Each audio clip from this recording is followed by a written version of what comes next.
खेबसे आखाइ खबनानै होगोबारै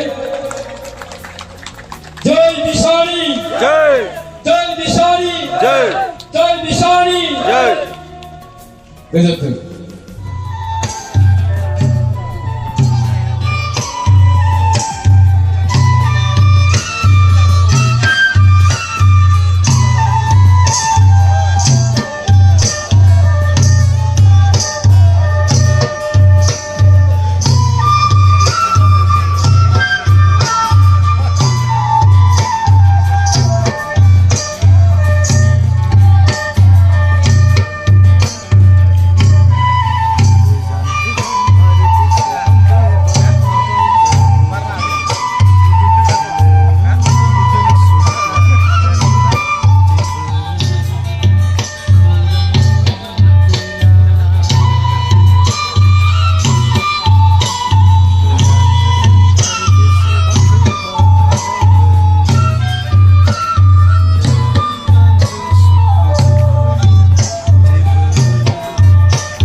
आफादगिरि महरै दिपग्राम सियारि बिथां आरो गाहाय नेहाथारि महरै बिथां हालद्रि बर' बिथांमोनखौ लाफानानै जोंनि माखासे बिबानगिरि बिथांमोनखौ गोदानै सायख'नानै लानाय जादों।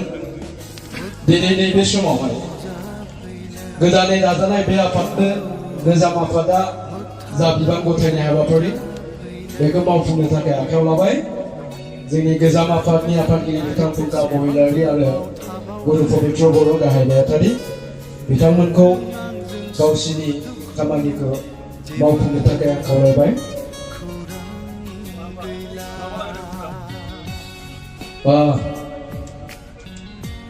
माखासे सम्पति होफानाय जादों।